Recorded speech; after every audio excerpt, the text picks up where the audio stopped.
you're going to replace Justin Fields. In my head, that's a downgrade. You have the personality of Cam Newton and Russell Wilson, and it's just unbearable, man. Like, I just can't take it. Your ego is as high as Cam Newton, and your good vibes and everything else like that is just like Russell Wilson. I think he's going to be toxic in the locker room. I think that his head is going to be too big for himself, and I don't care if he shakes every person's hand at the combine. That's what you're supposed to do. Sorry, not sorry, but that's it. I don't like Caleb Williams.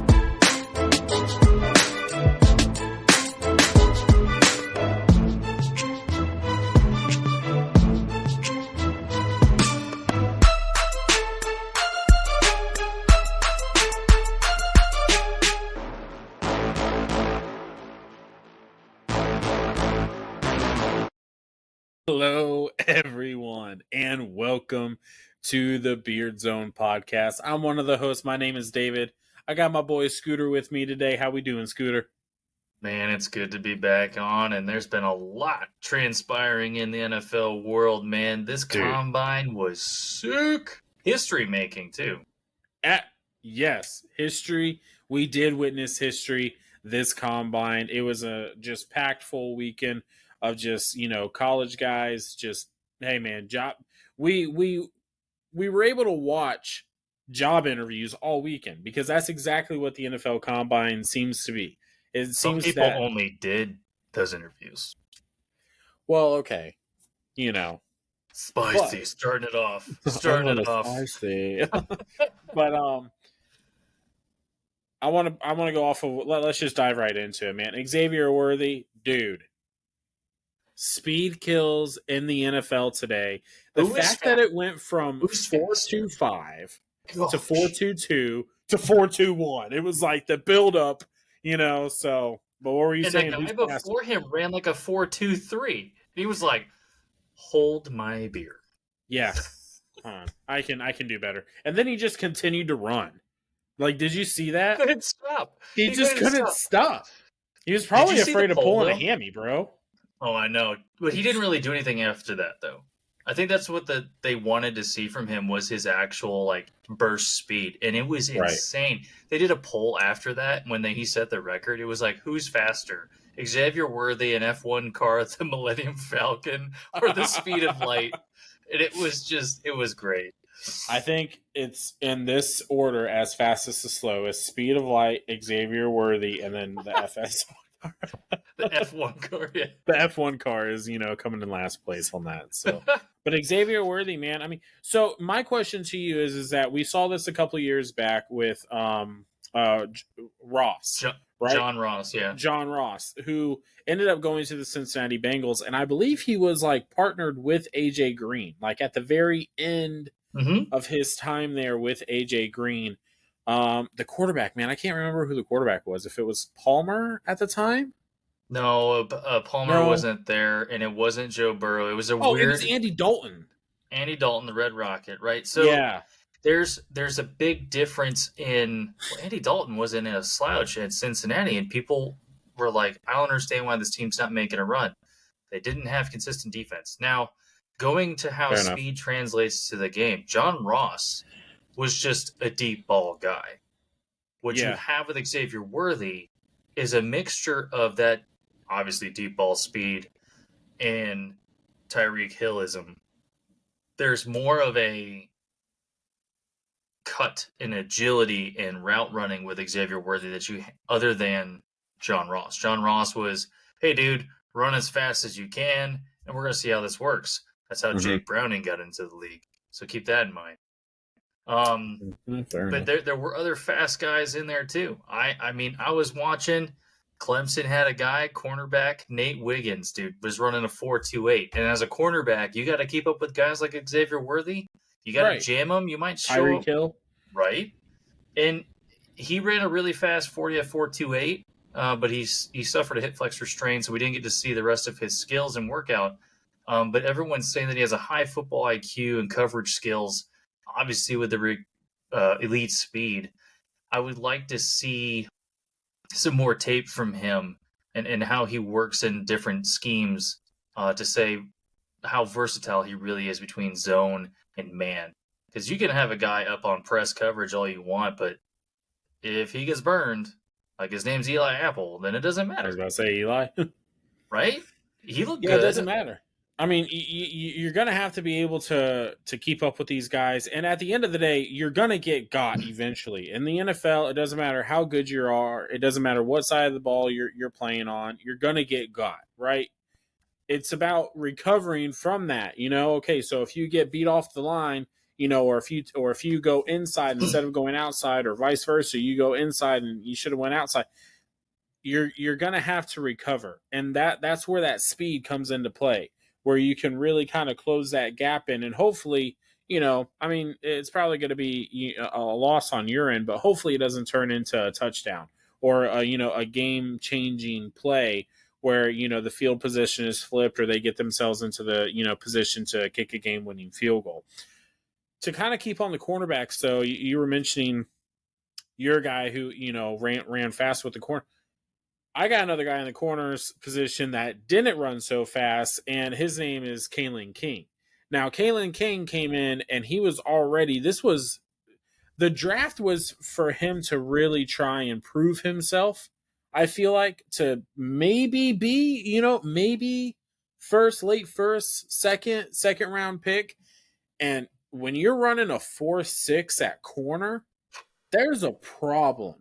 There is a problem. We're going to get into it a little bit later, but we have a defensive tackle on our list who ran a 4.7, and that guy weighs almost 300 pounds.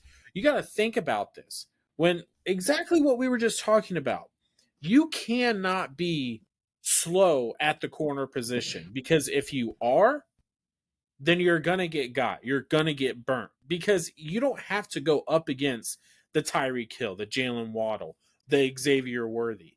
You can go up against guys who are just big guys but still have that speed. Mike Evans isn't a burner by any means, but he's going to beat a guy running a 4.61 down the field. I can promise you that. And when you have a guy like Mike Evans running down the field, or even some of the bigger body receivers like a Keenan Allen or a Mike Williams, or any of those guys. Metcalf? DK is an absolute specimen. That guy running down Buda Baker, in Arizona was from 90 yards behind.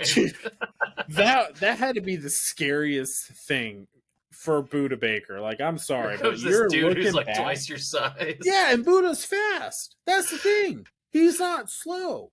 So yeah, I mean, so you can't be running that slow. Kalen King had the spotlight of like this premier cornerback, especially with Penn State's defense and the way they performed. And I know there's another guy on your list, and we can't avoid him. But his hype was so premature, and he shows up to the combine and athletically, statistically, flops. Like, I don't know. Now, granted, the combine is not the end-all, be-all for everybody. We know that, right? What was it? Patrick Mahomes didn't even have a high rating coming out of the combine, and he's got Super Bowls, right? So let's take that into account. But when you're considered one of the top defensive backs and you just flop like that, especially with the pedigree that Penn State's had in defenders with Micah Parsons and Byron and all those other dudes, so not only did you kind of hurt your school, but you absolutely hurt yourself, especially when you got dudes like Braden Fisk, who's 300-something pounds, running a 4.78 and just beasting the whole combine. Broad jump, vert, you named it. Like, he's got good footwork. And Florida State should have had more credit in the playoff, but as we've seen with all their prospects, and I got two dudes on my list that performed incredibly well from Florida State. Already said Braden Fisk. I know you're going to hit him too, but I got Jerrion Jones, right? He didn't run as fast as Nate Wiggins, but he ran a 4.3 840. He had a 10'9" broad jump. And granted, he played 5 years. I think one was due to COVID, and I think we're still experiencing some of those players coming in. But when somebody threw to him, the quarterback rating when targeted was 26.7. Yeah, that's rough. I mean, that's rough if you're a quarterback. If you're a corner, if you're a defensive player, that's like Revis Island. Yeah, that's what you want to see. You're taking away one side of the field. You are completely shutting down that opposition, and that's exactly what a corners and defensive backs. That's their job. That's their job is to give the quarterback the smallest window possible to make them to force the throw the ball, because eventually you're gonna have guys like Braden Fisk get after the quarterback, and to stay on Braden Fisk, I kind of overlooked him, to be honest with you. I was looking at a lot of other guys on that D line, and I know that we're going to get into, some of our edge rushers in our college episode, which will come out. Stay on the lookout. It might be coming out. If you guys are seeing this right now, it's Tuesday probably. So we might have a college episode coming out tomorrow. So stay on the lookout for that. But I was very pleasantly surprised when I was sitting there and I was watching it. I was like, "Dang, who is this guy?" Like, there's some guys who do these workouts, and yes, the athleticism does show for a lot of them. But then there are some guys who do these workouts like Braden Fisk, and you're like, "Okay, that's special." You can see what they're doing there on the field in these, drills. And you can see how that can translate really well into, gameplay, when they're actually there on the field. And I actually went back and I watched some of the highlights that, he had this past season. Dude, guy's an absolute baller. He's a disruptor in the backfield, and he can get after the quarterback. And I mean, showing his athleticism there in the combine, I mean, the guy, he's going to definitely be a first rounder in my head. I mean, I would be surprised that if he falls out of the top 15, to be honest with you. I know that we got a lot of, like key players, like, quarterbacks and wide receivers and stuff like that are going to be going high. And even some of these defensive backs that will be going high. But look out for Braden Fisk. I would love Tampa to pick up Braden Fisk because, dude, Vita Vea and him in the middle, just shut it down, dude. Like that's like when the San Francisco 49ers got Chase Young and Nick Bosa on the outside. I mean, come on.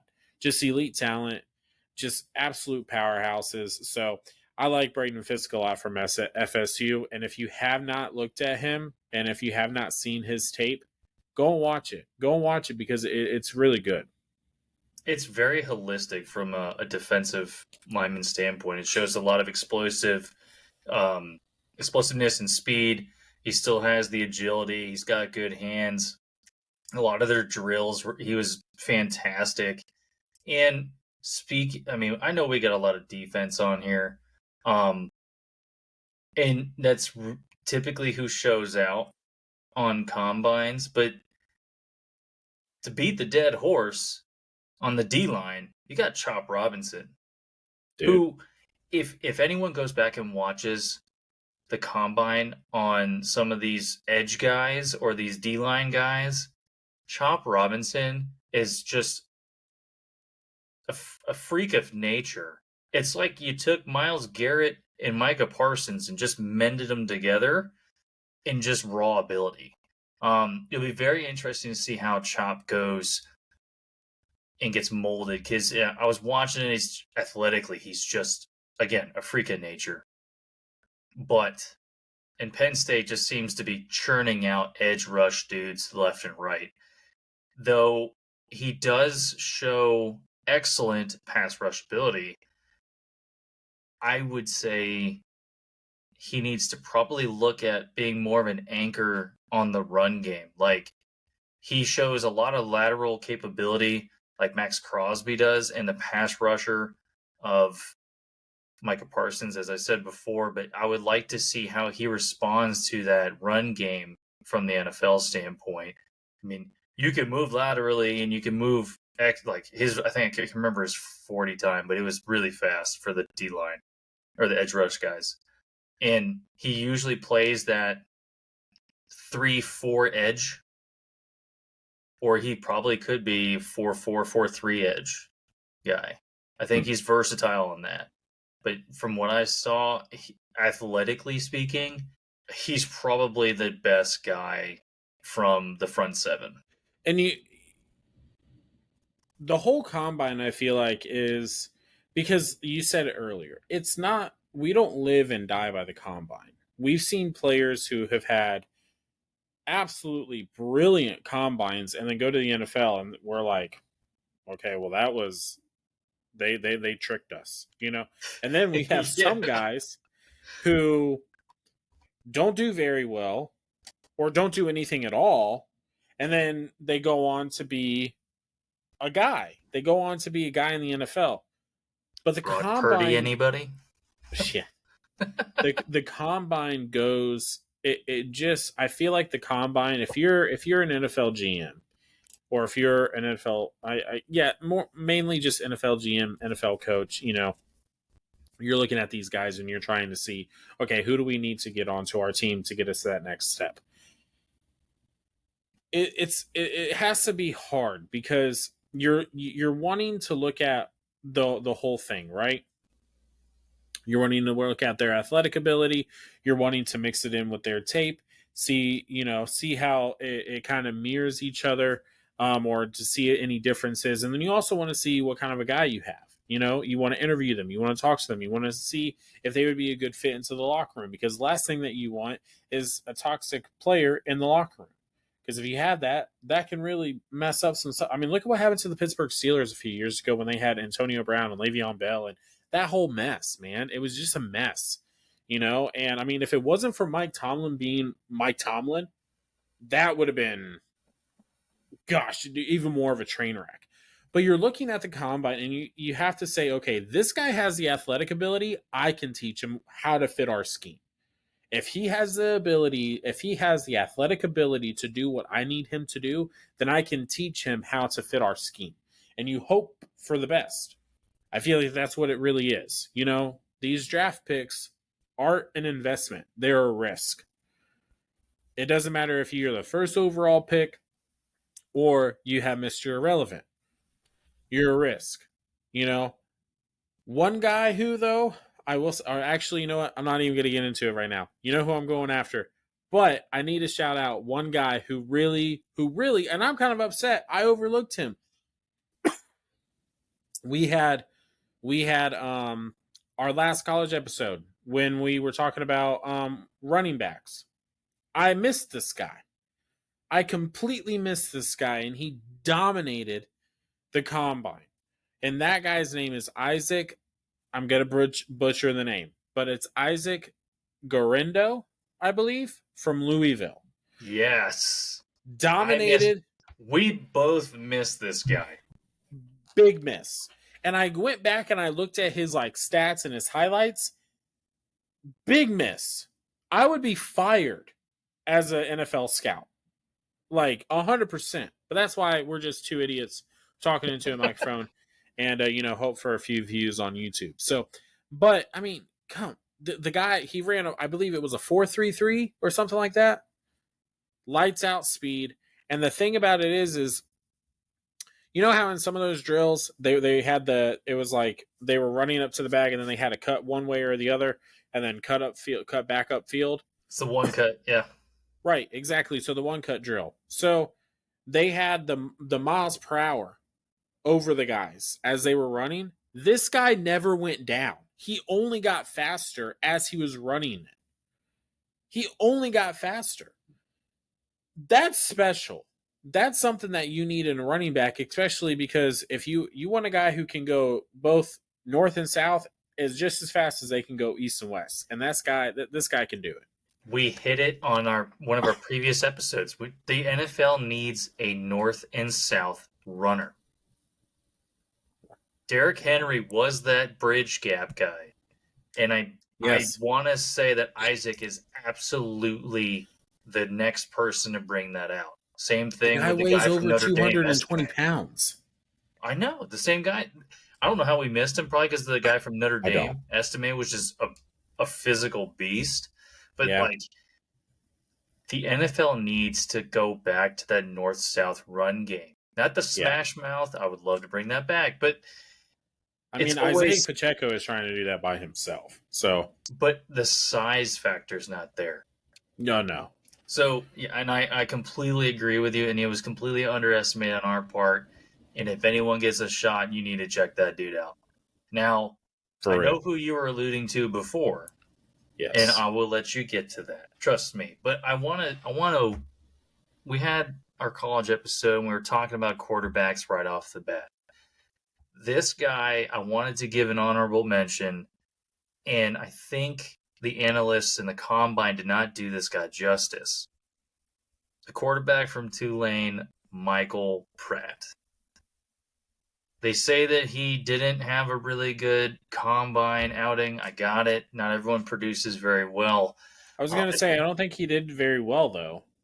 It depends on what you were watching, because they said that he struggled in accuracy portions by overthrowing the ball. Sam Hartman overthrew everybody on simple out routes. Well, Pratt did perfectly fine. I think Pratt showed that he had some room for improvement and some capability of being molded into his system, or at least a version of his quarterback. Because when you watch his Tulane tape, he does fantastic. He like lit up the AAC. On top of that, Tulane was a ranked team for a good period of time, I think, until Pratt got injured. Right. Now, they say he has a flat ball. You're going to criticize that, but then you're going to praise Penix Jr., who arguably has a flat thrown ball. What do you mean by flat ball? So the ball has a low arc. Oh. So if you're going for a deep ball, you want to look for Joe Milton. That dude has an incredible Joe Milton, dude, that guy has an arm. Dude threw the ball like 65 miles per hour at the speed test, and I'm sitting here going, that's a very fast football. And he hit this dude. How do you catch that? I don't know. What if he goes to someone like... think about, now granted, I know that these guys aren't you're going to break your hand, man. Yeah, seriously. Why you dude, go December in Green Bay. Where's Brett Favre? And make Brett Favre black with dreads. You get Joe Milton. Right? I think Joe Milton has way more talent. Be careful with that. I know. Joe Milton absolutely has more talent, and I would love to see him play. I think he absolutely helped his draft stock. But I think Michael Pratt kind of got the short end of the stick here in the combine. There were a lot of quarterbacks in his group. Obviously, J.J. McCarthy showed out. And I think Sam Hartman, being the old dude, didn't really get a good look either. And I think analysts need to be very careful about, school recognition too, because Tulane played very well this season, and I think Pratt got the short end of the stick, as I said before. Yeah. Well, hey, again, like we said, combine is not the make it or the break it. A lot of people, when they do well at the combine, yes, they do help their draft stock for sure. But I'm just going to get right into it, man. I'm just going to rip the Band-Aid off. I was trying to think of maybe a big build-up you have to perform or something. At it, right? Right. You have to perform at it. In order to even give yourself a chance, you have to perform at it. But this guy thinks that he's just so good and his tape just speaks for itself that he'll be the number one overall pick no matter what. And that man is Caleb Williams. And I get it. There's a lot of people, especially today. The Pat McAfee show was defending him. He does all the right stuff off the field. That's great. I love that. Continue to be a good human being. That's what you should be as a citizen, right? Just be a decent human being. Don't, we were talking off air a little bit earlier about the whole censoring and everything else like that. I just almost had to censor myself. Yeah. I was cheers, bro. Cheers. Yeah. All right, I'm going to drink. But, dude, don't, you should be a good person, right? And I get it. Some of these guys just aren't. And, they're just not good people, right? So, but Caleb Williams, I'm sorry. I don't like him. I'm a first year college football fan, and this guy was the guy on my radar because in the beginning of the season, everyone was saying that he was going to be a Buck because the Bucks were going to suck and they were going to take Caleb Williams and that was going to be that and he was going to be our quarterback of the future. So I wanted to watch the guy and I did. And he said it in the press conference. He's just like, well, I think I've done enough film to, speak for myself. You know what? Your stats are pretty. And I will say that, Caleb Williams. But let me say this. All of your wins this year were against unranked teams. You didn't beat one ranked team. Not one. And you were supposed to be this hero of whoever drafted you. So you're going to replace Justin Fields. In my head, that's a downgrade. You have the personality of Cam Newton and Russell Wilson, and it's just unbearable, man. Like, I just can't take it. Your ego is as high as Cam Newton, and your good vibes and everything else like that is just like Russell Wilson. I think he's going to be toxic in the locker room. I think that his head is going to be too big for himself. And I don't care if he shakes every person's hand at the combine. That's what you're supposed to do. Sorry, not sorry, but that's it. I don't like Caleb Williams. He should have shown us something. He should have shown us something because just because you have pretty stats, you suck against good teams in the college, so you're going to be dead awful in the NFL against these elite NFL teams, and that's every single one of them because going from college to the NFL is a huge difference, and you're going to absolutely suffer. And then you think that you're going to go to the Chicago Bears and perform? You were saying it in your press conference that they went 7-10, or 7-10 or 6-11 or something like that, right? Yeah. They're gonna have a top 5 pick next year too if they draft you. Welcome to the Dave rant, everybody. No, I just don't like the guy, man. And then especially after the Washington game, he goes up in the stands and he cries. Come on, dude. No one wants that. So, if anyone wants to learn something from Caleb Williams in his tape, right? Yes, you won the Heisman and all this other stuff 2 years ago. Keep that in mind. You got significantly outplayed this year. Mm-hmm. And he didn't win against anybody that was particularly of value this past season. You lost to Oregon. You lost to Washington. And you lost to Notre Dame. Notre Dame has been historically overrated since the 80s. You know who's also been overrated for a long period of time? Caleb Williams. The USC Trojans. Ever since Carson Palmer left and Pete Carroll left, they haven't done much. And quite honestly, if you didn't have Brendan Rice receiving the ball, who else was going to catch it? Exactly. There's a lot of crickets there. So let's be real. Caleb Williams is an absolute athletic talent. I gotcha. Yeah. But athleticism only gets you so far, especially in the NFL. Cam Newton, again, super athletic. Tim Tebow, again, super athletic. Super. Now, let's take a look. Also a great human being. Tim Tebow. Great human being. Did all the right things. Great athlete. Sucked in the NFL. That's just how it is. Now, I think it's very dependent on how he hits a team, right? So if he gets the Bears, he's going to absolutely have a rough time. Is it going to be like Bryce Young first year? Probably not. But they also said Bryce Young was supposed to be the next Kyler Murray. And look at Kyler Murray. So let's take another step back. Lincoln Riley. How many quarterbacks has he put through the NFL? How many have amounted to anything? How many Oklahoma quarterbacks since the year 2000 have won a Super Bowl? How many USC quarterbacks have won a Super Bowl since the year 2000? 0. So let's take a look at who we're recruiting, how they're actually approaching the game itself, and respecting the process. Respecting the process goes a long way as a quarterback. Look at the difference between doing the process right and doing it wrong.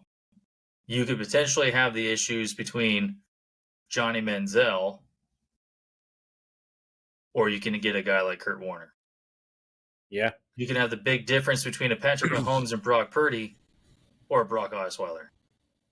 Oh, dude. So let's keep that in mind. We have very polarizing things in the quarterback world, and I think Caleb Williams absolutely needs to be very careful about what he does in these next steps.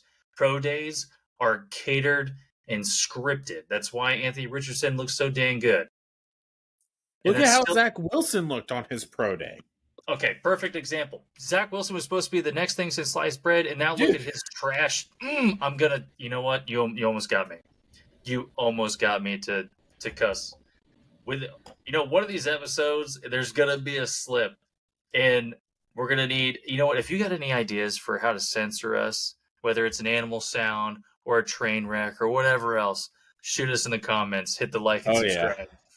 Listen, man. Listen, we just try and keep it family friendly around here. We're trying so hard. We're trying, but you know what, man? I mean, eventually it's gonna come out. So, but look, sorry, man. I think, yeah, no. I think Caleb Williams is. If you were to sit here and to say, Caleb, who would you take for the next 10 years for your franchise? And I don't care who it is. Caleb Williams or Michael Penix. I'm taking Michael Penix. Just between those two, because this particular class of quarterbacks, there's plenty. I'm taking these quarterbacks over Caleb Williams. Michael Penix, Drake May, Bo Nix, and what's that one dude? We were just talking about him. Jaden Daniels? No. Michael Pratt? Actually, Jaden Daniels didn't have that great of a combine. Joe Milton looks like such a raw specimen, dude. I'd love to have him on the Bucs. Like, dude, we're such a vertical type offense. Joe Milton has him and Jaden Daniels have absolutely beautiful throws. So if you watch anything of this combine, if you want to watch anything that's going to dictate the future of your organization, go watch the defensive linemen, offensive linemen, and then go watch the quarterbacks. Watch how they throw the ball. Watch how it leaves their hand. Watch how the ball goes in flight. Watch that footwork. And I'll tell you something. Caleb Williams has got nothing on Jaden Daniels, Bo Nix, Penix Jr., Sam Hartman, Drake May, Joe Milton. What about J.J. McCarthy? J.J. McCarthy came from IMG Academy, and if he didn't go pro, that academy doesn't deserve to be there. I'm going to tell you why. Because there's so much money pumped into that academy. He also went to University of Michigan. You got Jim Harbaugh that just pumps out talent from Michigan. And on top of that, he was a quarterback. Do you think that J.J. McCarthy is going to be good? J.J. McCarthy, to me, is your all-around guy. He's like a Justin Herbert. Ooh. Great talent. Can do what you need him to do, but maybe not be the guy to really prevail your team over the top. I think Justin Herbert can absolutely do that. There's a holistic team view, man. It's the NFL. You got to have defense to back up your offense. Look at Phillip Rivers in that offense that they had no. Yeah. All right, fair enough. Yeah. Fair enough. So I'm a big Phillip Rivers fan. If you were to combine, J.J. McCarthy, I think, leans more towards a dang, man. He's the problem is Michigan had such a run-heavy play-action type of offense. If you were to look at him, I think he looks like the feel of a Brock Purdy with better arm strength and accuracy. Oh, I can't even say accuracy because Brock Purdy's fantastic. Arm strength. So if you took Brock Purdy and threw on Justin Herbert's arm. Jeez, dude. So J.J. McCarthy is going to be an absolute dog. Potentially, yeah. Oh, man, that's interesting. Okay. I was going to give Caleb Williams the benefit of the doubt against J.J. If Caleb Williams gets drafted higher, it's only because of the hype. And I fully believe that Caleb Williams will only get drafted because of the hype. Yeah, when you look at, I'm telling you, man, this guy is not going to be the guy. And you know what? I hope he proves me wrong. Go out and have a hell of a career, man. Go and do it. So if you're going to take a look at the seasons, look at tape. Just don't do it in the NFC South. Look at everything look at holistic tape. You got to look at every single game that he did right and did wrong. Everything after Notre Dame, Nah, not so much. Yeah. And I mean, now granted, he had a hell of a game against Colorado, but I did not like. Colorado's defense wasn't exactly great. Right. So I don't know, man. I don't know. There's just something about him. I just don't like him. He's got and that. Maybe that's just me not like. Maybe you know what? Call it what it is, man. Maybe I'm a hater. Leave it down in the comments. That's fine. I hope he proves me wrong. I'm glad that he's a good guy. I'm glad that he's a stand-up guy. I'm glad that he's not, some a-hole walking around just, thinking that he's all that in a bag of chips. But I mean, at the end of the day, man, I just don't think that you're going to translate very well. Prove me wrong. Who am I, man? I'm just sitting here on the couch. You're out doing that, man. Go and make your money. Prove me wrong. You already asked. NIL, buddy. Oh, yeah, so true. So true. Well, go and make the real money in the NFL. So there was a reason why they increased the salary cap $30 million. Oof. Business is good with the NFL. So, and that's why we started this podcast. But on that note, hey, let us know your winners and losers of the NFL Combine. Let us know how stupid we are down in the comments. Let us know if you agree with us down in the comments. We're here for it. We got our socials, and I'll let Scooter take that away because I know that he loves to he likes to spice things up on there, and I love it. Scooter. Yeah, as always, man, hit us up at the Gmail, the Beardzone Podcast at gmail.com. We're on Facebook as the Beardzone Podcast, on Twitter, Beardzone Pod. And then on Instagram, we're the Beardzone Football Podcast. And like Dave said, hit us up, man. Comment. Tell us if we're dumb. Tell us if we're smart. And I tell you what, one of the three of us will absolutely respond to you. Sometimes we'll banter. Sometimes we'll hit back. Sometimes we'll just be like, you know what? You're probably right. But you guarantee it, you're getting a response. Oh, yeah. We're always here for the response, and we're always here to back and forth, man. Back and forth. This is what sports is about. This is what NFL is about. We like to just have the banter back and forth. We don't care if we're right. I can promise you this. 90% of the stuff that I say on this podcast, it's bullcrap. You know what I mean? But it's just fun to say, and I love to stir things up. That's just what I like to do. So, but on that note, hey, we hope that you guys enjoyed the Combine. It was a fun week. We're getting to that weird stage where it's like in between drafts, so we're gonna be seeing like a lot of repetitive stuff on the NFL and ESPN and everything else like that. But we're gonna be here for every single week of it, and we'll probably have another episode later on this week. We're gonna be busy this week, so just keep an eye out. Have that notification bell on. Hit that subscribe button, hit that like button, leave down your comments. And if you're our OG fans on Spotify and Apple, hey, I appreciate you. Continue to leave us good ratings, share with your family and friends. And on that note, Scooter, anything for the people? No, just appreciate y'all for listening. If you've gotten this far, hit the share, hit the like, and let us know what you think of the podcast so we can make things better. On that note, Beardzone